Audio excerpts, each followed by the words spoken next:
estudantes, professoras da educação de jovens e adultos, como vocês estão? Espero que bem, e eu sou a professora Daniele e estou aqui para mais uma aula de ciências. Hoje nós vamos falar sobre o sistema solar. Vamos entender ele como um todo. Mas, afinal de contas, o que é o sistema solar? A gente pode pensar como no nosso endereço, é a nossa localização no espaço. Na nossa casa, a gente diz onde é o nosso bairro, onde é a nossa cidade. O sistema solar, a gente pode pensar assim, sendo o nosso bairro e a Via Láctea, a nossa galáxia, seria a nossa cidade. Então, é o sistema que consiste em oito planetas e componentes da galáxia, meteoros e outras coisas. Então, como que surgiu o sistema solar? Então, o sistema solar, a princípio, era uma nebulosa solar, que ali, com o passar do tempo, houve uma explosão. Então, como a gente já viu em aulas anteriores, esse evento causou uma expansão. E essa modificação de gases, de explosões, de temperatura, foram causando e formando aí os planetas e causando esse afastamento que fez o sistema solar ter esse formato achatado. Nós podemos ver ali que então no começo ele era um colapso da nebulosa, então era uma nebulosa solar de uma estrela, nossa estrela, o Sol. Logo então ele formou o protossol, que é um disco de protoplanetário. Então quando ele começou a se formar num sistema. E depois, o próprio vento solar foi soprando esses planetas, esses astros, para a órbita do Sol. Mas a sua força é tão grande que mantém todos ali em torno do Sol. Então, os planetas, os satélites naturais e além de outros elementos ali do sistema solar. Então, hoje o que a gente vê é o sistema solar atual, em torno do Sol, o Sol e os planetas.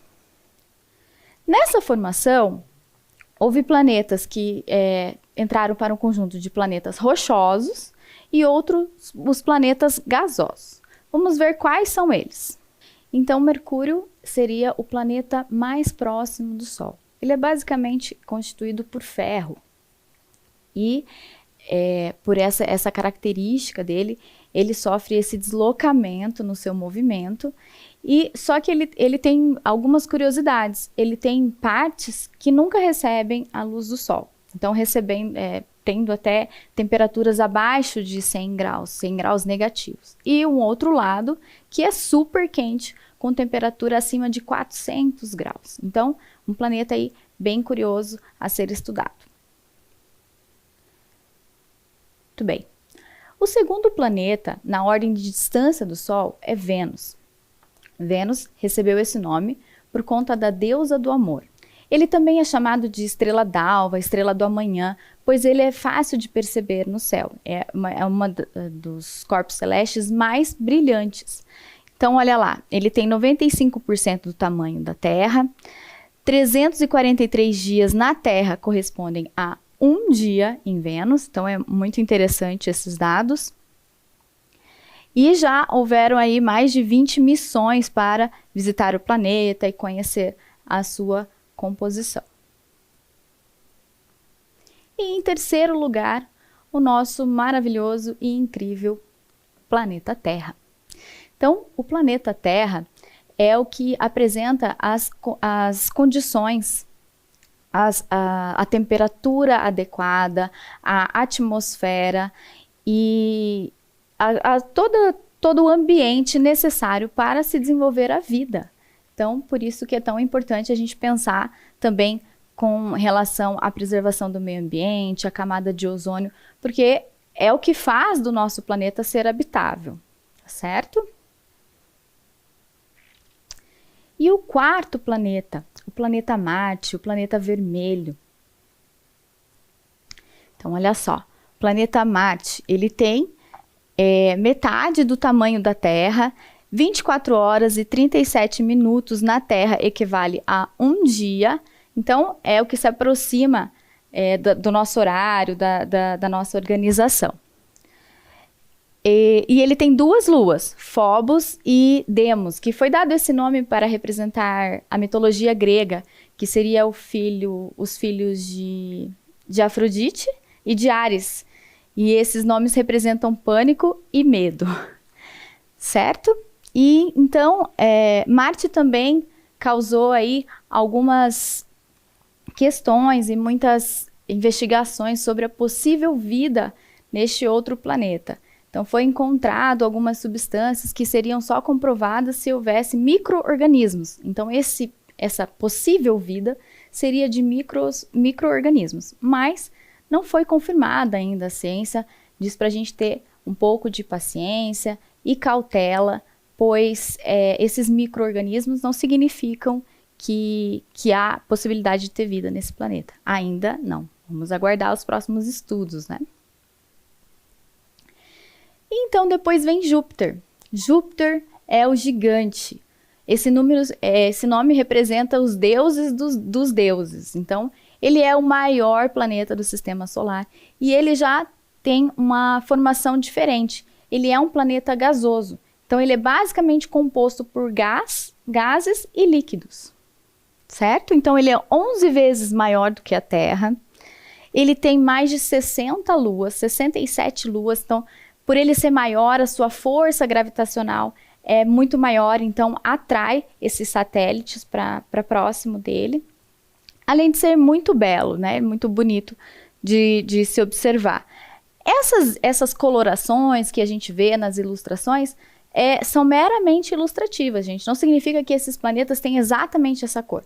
Porque no espaço, essa formação de gases, os líquidos, a própria pressão atmosférica é que vai mudando esses tons, tá certo? E o próximo também é um planeta gasoso, é Saturno. Então, Saturno tem 9,47 vezes maior do que o tamanho da Terra, e 10,7 horas da Terra correspondem a um dia em Saturno. Então, aí já é o contrário, parece que lá as coisas giram mais rápidas. E ele também tem 62 luas e 7 anéis. 29 anos terrestres equivalem a um ano em Saturno. Olha só que diferença. Então, isso tudo tem a ver com o movimento que o planeta faz e sua posição em relação ao Sol. E Urano? Urano também é um grande planeta, então ele é o penúltimo de proximidade do Sol. Ele é 3,69 vezes maior do que a Terra. Ele foi o primeiro planeta identificado por um cientista lá em 1700, alguma coisa, lá há muito tempo atrás, e aí que se surgiram os estudos sobre os planetas, sobre as posições deles com relação ao Sistema Solar. Ele possui 27 luas, 13 anéis e 17 horas da Terra correspondem a um dia em Urano. E por último, Netuno. Netuno também é um planeta gasoso, então basicamente formado por gases e líquidos, e ele tem uma curiosidade. Ele é tão gelado, então ele seria o mais longe, mais afastado do Sol. E ele é tão gelado que uma chuva lá seria uma chuva de nanodiamantes. Por causa exatamente dessa quantidade enorme de líquido e da baixa temperatura. Então, os eventos que acontecem na atmosfera de lá são bem interessantes. E aí causam essa chuva de nanocristais, seriam nanodiamantes, pequenas partículas. Então, a chuva não seria de água como aqui na Terra. Ele tem 3,5 vezes o tamanho da Terra, 16 horas na Terra correspondem a um dia em Netuno, e ele tem 14 luas, 6 anéis e 165 anos terrestres equivalem a um ano em Netuno. Então, ele estar mais afastado do Sol, ele vai demorar mais tempo para completar essa volta no sistema solar. Ok? Então, revisando tudo isso que a gente descobriu sobre os planetas, vamos começar os registros. Pegue lá lápis, caderno, borracha e anote sobre a aula de hoje, ciências e a data.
Certo? Anotaram lá?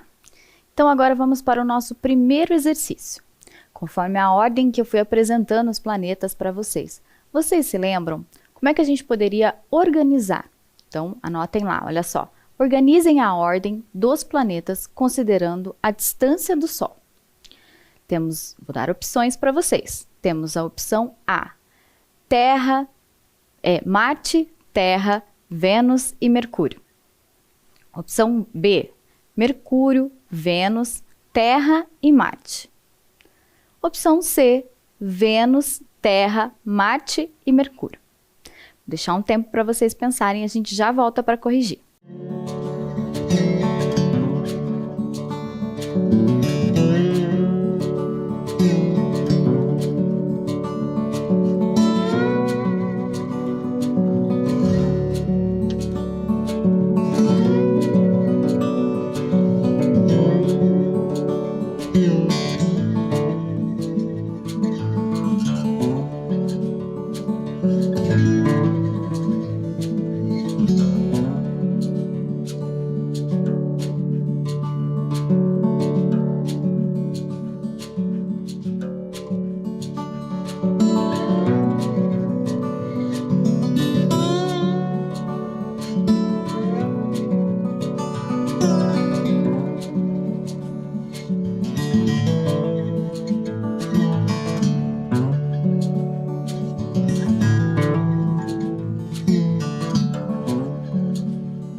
Vamos lá?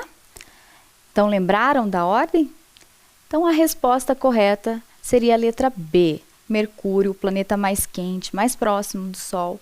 Logo em seguida vem Vênus, a Terra, nós somos o terceiro na distância do Sol, e Marte. E, na sequência, os outros planetas. Então, dando continuidade, vamos lá, vamos pensar. O sistema solar é formado pelo Sol e pelos planetas, que giram ao redor. Além de outros corpos celestes, como a gente viu lá no começo, que quando houve o colapso gravitacional, todos esses corpos celestes foram espalhados e a força da estrela Sol é que aproximou esses planetas e eles funcionam nesse conjunto. Mas então, o que há no espaço? Quais são essas diferenças? Então, a principal diferença que a gente tem com relação ao Sol, com relação às estrelas e com relação aos planetas, é a produção de luz. Então, as estrelas são corpos celestes que têm muita energia, estão sempre em combustão. Então, por isso que elas têm luz própria. Os planetas não têm luz própria, né? Como nós, a gente pode perceber na prática, a gente precisa da luz de uma outra estrela, do Sol no caso. Mas o que mais a gente pode se perguntar sobre o sistema solar? Quais são os planetas do sistema solar? A gente já viu. O que são cometas e meteoritos? Quais a diferença entre as estrelas e os planetas? Então, a principal diferença é com relação à luz, certo?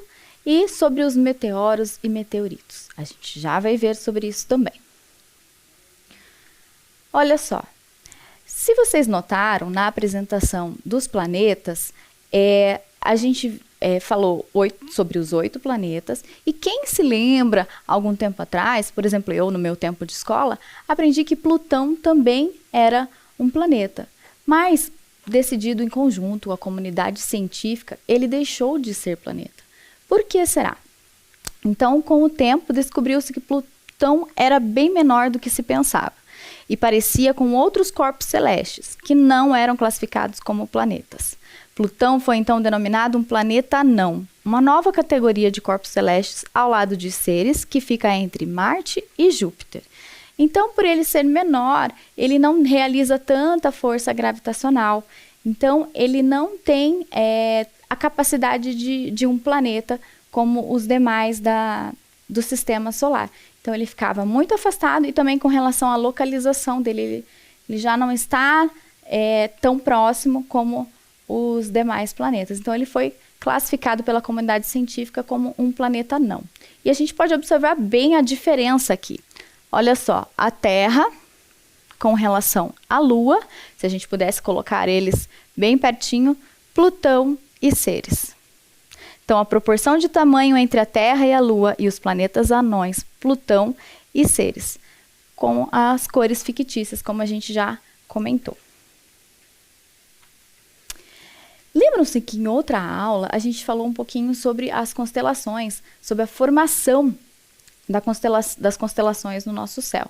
Então, as constelações, as posições das estrelas estão sempre fixas. Então, olha só, por causa dos movimentos da Terra, as constelações, quando observadas do nosso planeta, parecem mudar. Mas a posição de uma estrela em relação à outra é sempre fixa. Então, como os cientistas fazem isso? Foi calculado quadrantes, é como se o céu fosse todo mapeado, e nesses quadrantes tem sempre um desenho fixo. O que muda são os movimentos da Terra e os ciclos que a gente realiza. Então, no movimento dela de translação, que é o movimento em torno do Sol, vai mudar as estações do ano. Então, se você observar no céu, no início do inverno, você vai ver a constelação de Escorpião. Então, sempre no início de inverno, ela vai estar lá aparente. Por quê? Porque a inclinação do nosso planeta e o movimento de translação está propícia para apresentar esta constelação.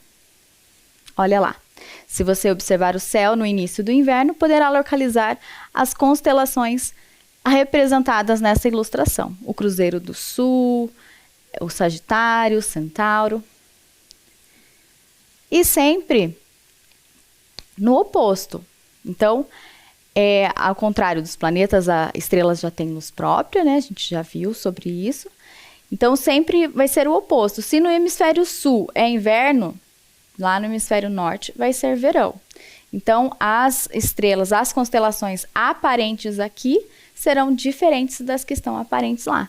Então, aqui no início do verão, você vai poder localizar as constelações representadas na ilustração. Então, no verão, nós vamos ver essas constelações aqui, o Cão Maior, a constelação de Órion, que é bem popularmente reconhecida pelas Três Marias. Tá joia? Então, está ali uma ilustração fictícia. Como eu disse, as cores são só para a gente separar, diferenciar os planetas, e a gente pode observar bem os planetas que estão mais próximos do Sol e os mais distantes. O Júpiter bem grande com relação aos demais. Então, esse é o nosso sistema solar, o nosso endereço no espaço. E com relação ao movimento do Sol? Então, visto da Terra, o Sol parece maior que as outras estrelas. Mas, na verdade, o Sol não é considerado uma estrela tão grande. Isso é porque ele está mais próximo do nosso planeta. Mas há estrelas maiores do que o Sol. Então, ela não está tão próxima. O Sol está mais próximo da gente. As outras estrelas, a gente enxerga somente um feixe de luz, porque elas estão bem longe. Agora, nós vamos ver aqui uma representação com relação aos tamanhos. Se a gente colocasse perto o Sol, a Terra e os planetas, olha lá. Como que seria? Então, o Sol muito grande, muito quente. A gente já tem agora expedições da NASA estudando o Sol mais de perto, mas ainda é uma estrela a ser desvendada. Então, a gente sabe que esse colapso que fez surgir o Sistema Solar já aconteceu há 4,6 bilhões de anos atrás. Mas o que pode acontecer daqui para frente? Então, tudo isso é motivo de investigação, de estudo dos cientistas. Aqui também, olha, uma representação que a gente pode encontrar lá no Parque Milton Freire Maia. É o Parque da Ciência. É um parque muito bacana, tem essas áreas de exposições com essas representações. Então, mais uma vez, olha só o tamanho lá dos planetas. Muito engraçado também com relação aos planetas pequenos, como eles ficam quase que bolinha de gude perto dos maiores. E é um parque muito importante aqui para a nossa região. A partir de 2002 é que ele foi inaugurado como um espaço de divulgação de ciência e tecnologia. Esse nome foi dado em homenagem a um professor nosso aqui, do Paraná, que dedicou sua vida, acho que 52 anos de trabalho à Universidade Federal do Paraná, e um cientista, pesquisador. É um parque que tem visitas agendadas, então podem ser visitado por escola, pela comunidade, pela família, vale muito a pena. E nesse período de pandemia, como as visitas estão limitadas, eles ofertaram lives. Então, pelo modo online, também aconteciam eventos como observação dos céus à noite, com os fenômenos da superlua. Então, fenômenos astronômicos sempre são divulgados e feito aí a cobertura pelo pessoal do parque. Então, é bem bacana até para quem tem curiosidade, quem gostaria de acompanhar. E os outros corpos celestes do Sistema Solar. Então, aqui tem os asteroides. Eles parecem grandes rochas de formato irregular e se formaram durante a origem do Sistema Solar. Então, como nós vimos, tinha os planetas e os outros corpos celestes ali. Alguns se afastaram mais e outros ficaram mais próximos.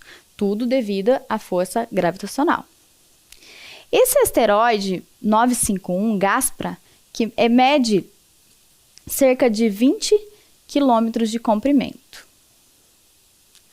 E os cometas, que se originaram nas áreas mais externas do Sistema Solar, de restos da formação desse sistema, e permanecem em órbitas distantes do Sol. Então, como que é formado um cometa, né? Ele tem o núcleo, a cauda de gases e a cauda de poeira. Então, tudo que tem no universo é formado por gases, por poeira. Tanto é que dizem que nós somos somente poeiras no universo. Então, realmente, é tudo muito grande. E há uma diferença, então, dos asteroides, meteoritos, meteoros. Nós já vamos ver isso com mais detalhes. Olha só. Meteoroides, meteoros, meteoritos. Qual é a diferença entre eles? Então, pedaços de rochas vindo do espaço, quando ainda não estão, quando estão fora da atmosfera terrestre, eles são chamados de meteoroides. Então, quando eles ainda estão na órbita, tá? E, atraídos pela força gravitacional da Terra, caem com grande velocidade e, por causa do atrito com o ar, tornam-se incandescentes até serem destruídos. Esses rastros de luz na atmosfera são chamados de meteoros. Então, o meteoro é um fenômeno, não é um objeto. Então, é esse fenômeno de entrar na nossa atmosfera e iluminar, ter esse efeito de luz, que a gente já viu também que as pessoas costumam dizer estrela cadente, mas as estrelas não caem. Esse é um registro de um meteorito. Então, a partir do momento que ele entrou na atmosfera da Terra, ele é chamado de meteorito. Essa cratera deixada pelo meteorito é a cratera de Rolf, lá na Austrália, com cerca de 800 metros de diâmetro e 25 metros de profundidade abaixo do solo. Então, deixou uma marca aí no nosso planeta. Se a gente pensar sobre crateras, a gente lembra logo da Lua. A Lua é cheia dessas marcações de cratera. Por quê? Porque também no momento lá do colapso, da explosão, ela foi atingida pelos meteoritos. E ali também um exemplo do maior meteorito registrado no Brasil, na cidade de Monte Santo, lá na Bahia. Agora eu vou deixar para vocês um vídeo que vai explicar um pouquinho melhor sobre esse fenômeno, o meteoro.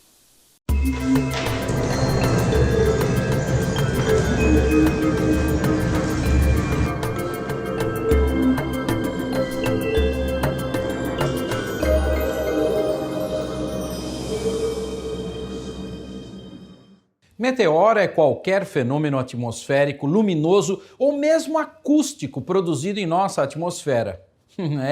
Pode procurar um bom dicionário que é isso mesmo. Meteoro é um acontecimento, não um objeto.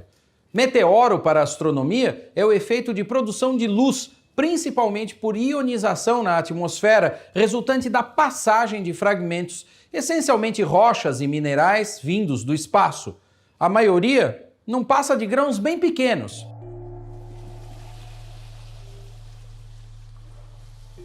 Esses objetos, antes de encontrarem a atmosfera, são chamados de meteoroides. A grande velocidade relativa com que se aproximam da Terra provoca um forte atrito do objeto com os gases da alta atmosfera. Os átomos desses gases e do material constituinte dos objetos em questão liberam elétrons e provocam um fenômeno chamado ionização, que é visto na forma dos traços luminosos de várias tonalidades. É quase um show pirotécnico. Quando os meteoroides são grandes o suficiente para atravessarem a atmosfera, sobreviverem a ela e caírem na superfície da Terra, passam a ser chamados de meteoritos. De tempos em tempos, ocorrem as chuvas de meteoros, que são o resultado da passagem da Terra por áreas ocupadas por fragmentos de cometas. Os cometas são formados por uma espécie de gelo sujo, isto é, grãos de material sólido em conjunto com gás carbônico e água solidificados em baixa temperatura. Na aproximação com o Sol, o material dos cometas esquenta e grãos se desprendem, ficando em sua órbita. Quando a Terra se aproxima da faixa onde estão esses restos dos cometas, muitos deles são atraídos e, ao penetrarem na atmosfera terrestre, produzem as chuvas de meteoros.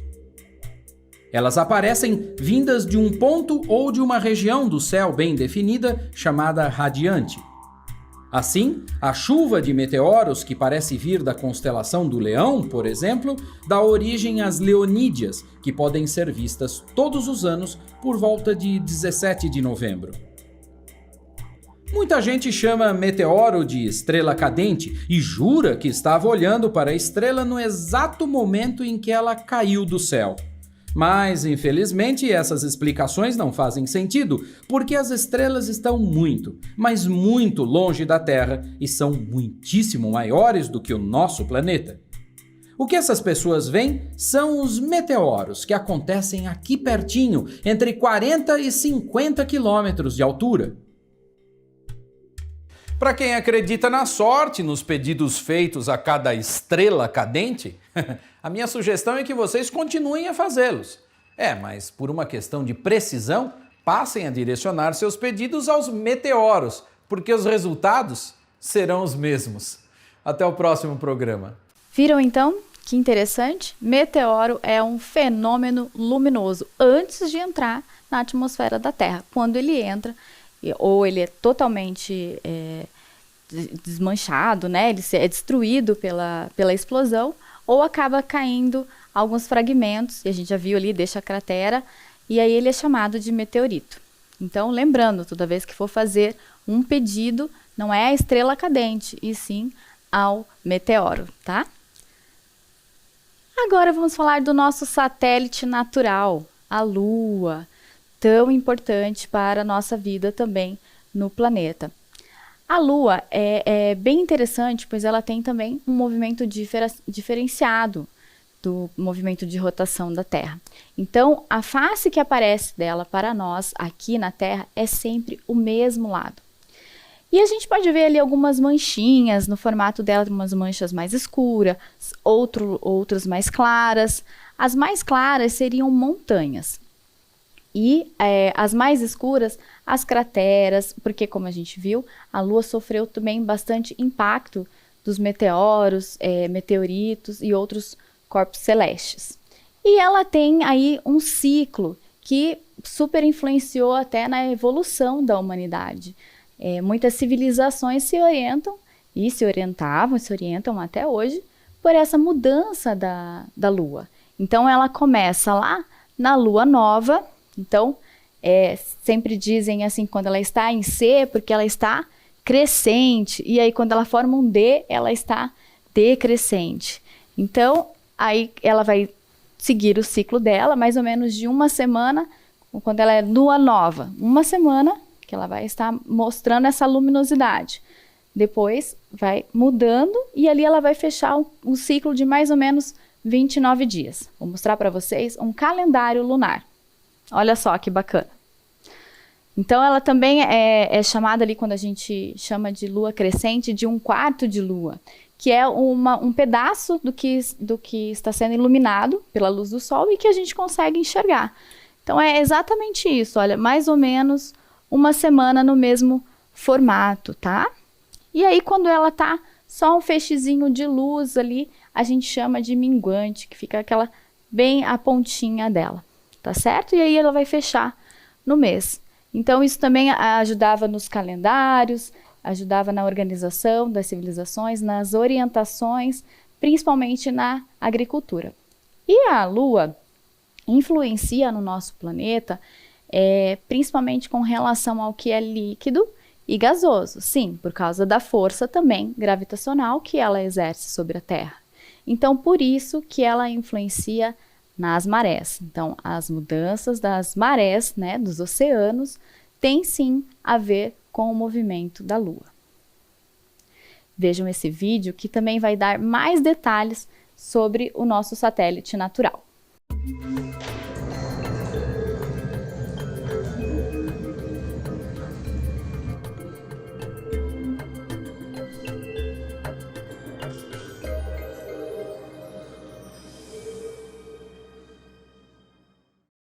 A Lua é o nosso único satélite natural. Ela é o astro mais próximo da Terra e está a apenas 380 mil quilômetros daqui, aproximadamente. E até por isso é o único que foi visitado pelo ser humano diretamente. Segundo as teorias mais aceitas, a Lua nasceu no início do processo de formação da Terra, depois do choque do nosso planeta com outro corpo que teria aproximadamente a metade do tamanho da Terra. Ou seja, mais ou menos o tamanho de Marte.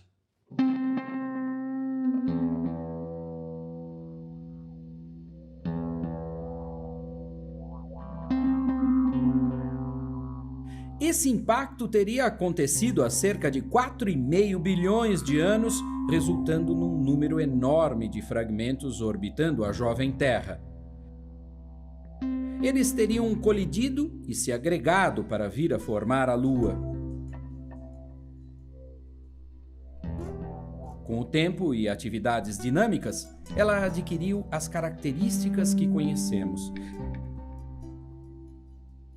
As regiões claras têm montanhas e crateras, enquanto as regiões mais escuras são dominadas por áreas de baixa altitude ou ainda planícies da superfície lunar.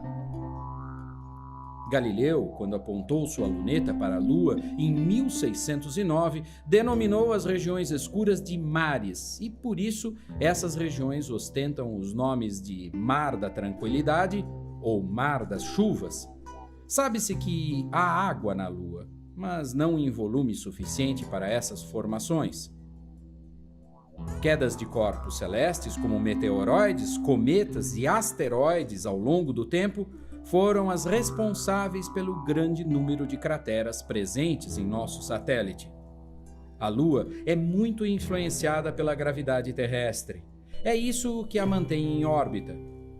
Também é a relação complexa entre planeta e satélite que resulta na sincronia entre os movimentos de translação e rotação da Lua em relação ao nosso planeta. Como resultado disso, ela exibe sempre a mesma face para nós. Há pequenas flutuações que fazem com que vejamos cerca de 60% da Lua aproximadamente. Assim, a face visível é maior do que metade da Lua. Mas se engana quem pensa que a Lua também não nos influencia. A toda ação corresponde uma reação igual e contrária. Esse é o terceiro princípio da dinâmica enunciado por Newton no século XVIII. A Lua deforma principalmente a parte fluida do nosso planeta, como a atmosfera e água, produzindo assim o fenômeno das marés. O Sol também dá sua contribuição, mas a Lua produz um efeito maior por estar mais perto da Terra.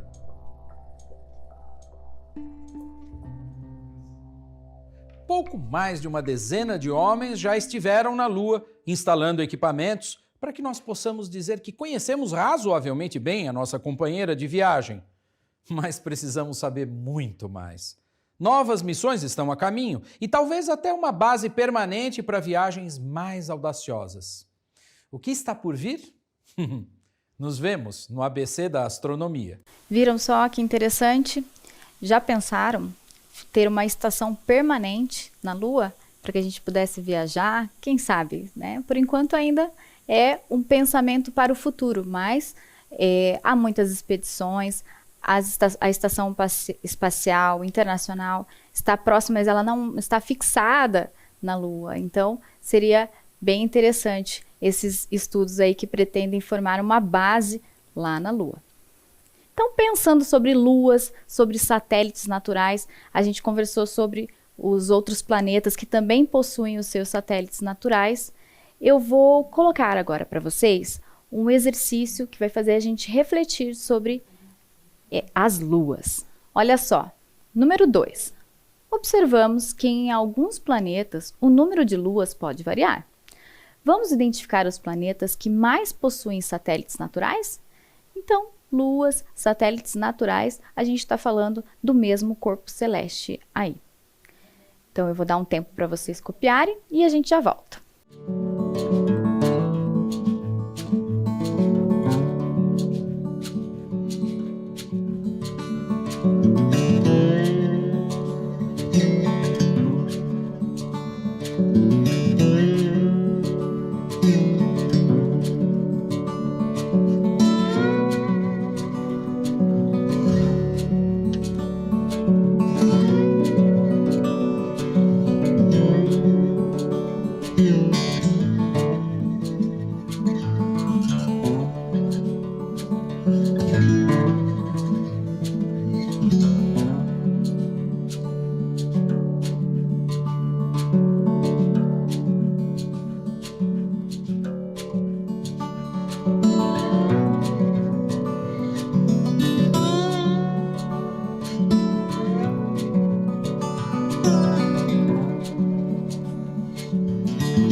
Então, agora vamos ver quais as possibilidades? Olha só, será que os planetas que têm mais satélites naturais são Júpiter, Marte e Netuno, ou Júpiter, Urano e Netuno, ou Júpiter, Saturno e Urano? Será que vocês se lembram? Vamos ver lá. Então, seria o terceiro conjunto ali, Júpiter com 67 luas, Saturno com 62 e Urano com 27. Anotem aí e a gente já volta.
Então, tudo bem?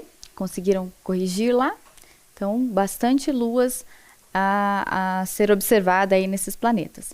Uma coisa, um fato interessante também, que eu gostaria de passar para vocês, é que fazer o seu próprio calendário lunar também pode ser interessante. Você já começa aí a coletar dados e observar as mudanças com relação à Lua.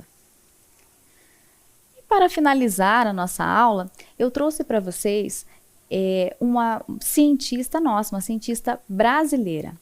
Então, o nome dela é Duília de Mello. Então, uma professora de física e astronomia e vice-reitora da Universidade Católica da América, em Washington, nos Estados Unidos.